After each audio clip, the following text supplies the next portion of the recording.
Hey guys, we're bamboozling Aaron right now because we have a piece of news that we want to talk about, and I think it would make for a pretty interesting discussion. Aaron, have you heard anything about certain casting in the Batwoman arena? Yeah. I heard Billy message me. Did he? And said, like, Ruby Rose isn't going to be Batwoman anymore or something like that? Yeah, so we got a tweet here from Deadline Hollywood. Shock, Ruby Rose has officially exited Batwoman. The role will be recast. Does it say, like... Because I didn't click on it. Yeah. It just sent me that. I'm like, damn, Billy, quit sending me shit. I know. He does that. He did to me, too. I'm like, don't do that. But the idea of, like I didn't read it or anything. Yeah. So, like, is it her decision or is it go into, like... It's her decision. Okay. People have been trying to speculate about why, but there is no official reasoning as to why. The only thing that they said was it was not about her injury. She almost got paralyzed over while making Batwoman. A lot of people said, like, that's probably it. But, you know, I know that the show got a lot of backlash, especially in the very beginning, especially with its marketing and stuff like that. And maybe she just kind of didn't love that and wants to take a step away from the character or something. But, yeah, I just wanted to get your initial reaction from that because, I mean, what show, you know, even outside of the Arrowverse, has successfully recasted its main character? Yeah. I can only think of Spartacus, and that was a much different circumstance. Yeah, it was a very different circumstance. Yeah, I don't know who they're gonna get to do it, and it's gonna be the first time, especially in the CW thing, where, like, I can't think of any main characters that had to be recasted. You know, like maybe a side character or something like that they changed up, but like, Season 1, whenever I watched it with Melanie and stuff, I said in the finale, I was like, I think Season 1 for Arrowverse stuff has been... There's been seasons that have been much better than previous seasons. Yeah. But I felt like Season 1 of Batwoman was the most improved season from Episode 1 to the finale. Of, like, what we were getting character-wise, you know, story-wise, fight-wise. Yeah. Like, all of it improved drastically from where, like, maybe in the beginning I was kind of like, I had a note where I looked on the first page, like, fight, okay. Sure. You know, a lot of my notes are kind of like, things are okay. And then as it got more, I'm like, oh, I've gotten more invested in these characters. The story's been driving more. And the fights have been much better, and they're trying one-shots, and they're doing a lot more stuff, and it's great, and I love that. So to change up characters, like, I'm hoping, like, the momentum, I'm hoping that they were growing and getting some good momentum with the changes they were making already. Yeah. I hope a drastic change in a new actress for Batwoman doesn't kind of lose anything, or maybe it does the opposite and it brings in a fresh face. And people come back into it. People are so interested in how you go forward that maybe it brings people back in. Maybe more people will watch it, being like, oh man, okay, I don't know, check this out, you know. But I mean, the thing is, like, the people who liked, you know, Ruby as Batwoman, there's going to be that issue. Me and Melanie have it's a sitcom show that we've watched, where they got canceled on one network and went to another network. And when they did, they weren't able to keep all the actors and actresses. So one of the main actresses of the show was switched to someone else, and she looked very different. She was like double the height. Sure. And she was a blonde instead of brunette. Yeah, I mean, things. And like, for me, like, now after a few seasons, I'm like, you know what? She's not so bad. I've gotten used to her and stuff like that. But at first, I'm like, man, I miss the old one. I get you. So, I mean, like, hopefully that doesn't happen. Like Aunt Vivian in Fresh Prince. Yeah. Like, hey, Aunt Vivian look a little bit different today, you know? Like, but it's a supporting character. It's not the main character. Even, War Machine in Iron Man 2. Like, he comes in, he's like, all right, I'm here. Let's not talk about it. Let's just do this, you know, as kind of a wink to, like, yes, this is not the same actor. We're just going to keep going. But again, that's different if it's Robert Downey Jr. that's doing it, you know? So I always thought Ruby Rose is a really big get for the CW for Batwoman. They did say that they want to hire an LGBT actor, right? That's important to them. It makes it, well, it's part of the character, and I feel like that makes it easier to relate if you also have that. Yeah. I mean, work for Robert Downey Jr. as Iron Man.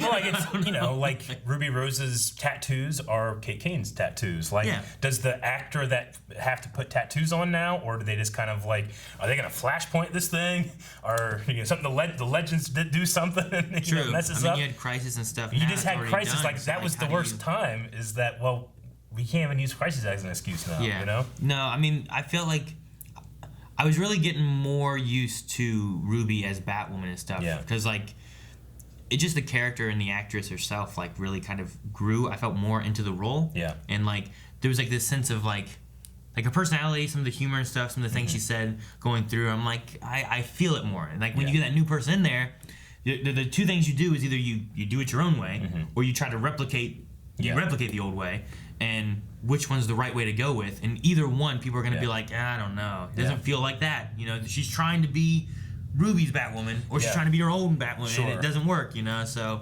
I hope it works out, because I'm interested in seeing where season 2 goes, because the way it ended, I'm like, well, damn, what are they gonna do with this? Yeah. So yeah, it's interesting. Maybe we'll get more information on some stuff going forward, but maybe, if anything, I just feel the most for the crew and the people working on the show, the writer staff, like that kind of thing. Like, they had a tough time starting out, I feel like, because I don't think that they did themselves any favors with the marketing of the show. Yeah. Like, I wasn't super hyped, even though I've been watching off camera, and I agree, it's only gotten better as it's gone on, including the most important thing in a Bat show is the action. Yeah. The action's gotten a lot better. But I feel bad for that crew, because they had to go through that. They had to go through the beginning, the rough, then they had people getting into it. And then coronavirus hit. And now we had to get the season get cut short. And now we've lost our main actress, who's the biggest main actor the CW's ever had. Like, that just got to be like a blow-by-blow thing where you're like, come on, what's next? They're just going to straight up cancel us?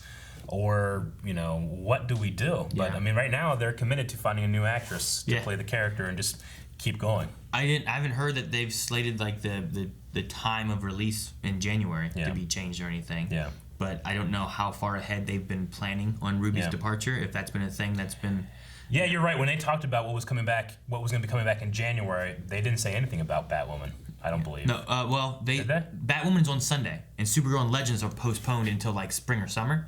So it's Batwoman, and then Batwoman on Sunday, Black Lightning on Monday. Tuesday is Flash and Superman and Lois. In January. All in January. And then nothing about Legends or... Legends Supergirl is like sometime down the road kind of thing. So if they had Batwoman already planned there, I wonder if this is a planned departure and like they'd already discussed it and just hadn't announced it yet. Yeah. Or is this going to delay it or cause problems for them finding a new actress to put into that position? What's interesting to me is that they signed her on and they only got one season signed on, because usually actors like this will, like, Grant Gustin... He signed up for 7 seasons. Yeah. Well, you imagine like something like this, like, all right, we're going to do a superhero show. We're going to sign you on for at least 4 seasons or something like that, because we want to tell several stories, and I feel like it's much easier having the same actor being, that person. Like, it's even in movies. That's usually it's kind of weird when you get into Batman with Michael Keaton, and then you have Val Kilmer, and then you had George Clooney, and then they're all being compared to other ones rather than just find one and you have that one. Yeah, I agree.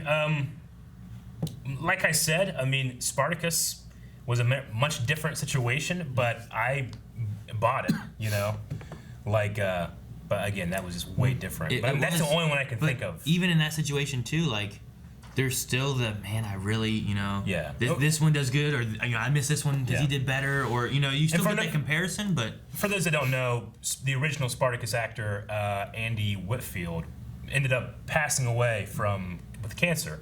And then Liam McIntyre came in and played the role for the next 2, 3, 4 seasons or whatever. I think they had 4 seasons counting. It's also the reason they did a prequel series, because they were kind of waiting for Andy to get better, and he was getting better, and then he didn't.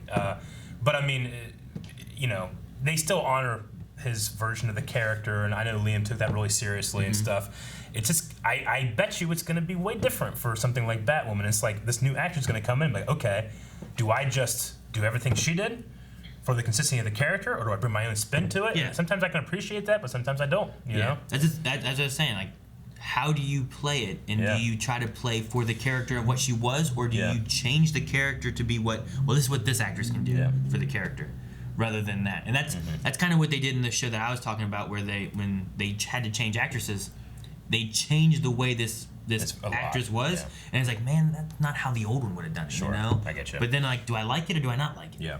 And it's you're either way, no matter which way they do it, they're gonna have that comparison, and hopefully the combat stays strong, because the combat I felt like got a lot better, and that was one of the things, like, Arrow always had like really good fight scenes, and I'm like, well, Batwoman I feel like is the next one that we have that could have really good fight scenes.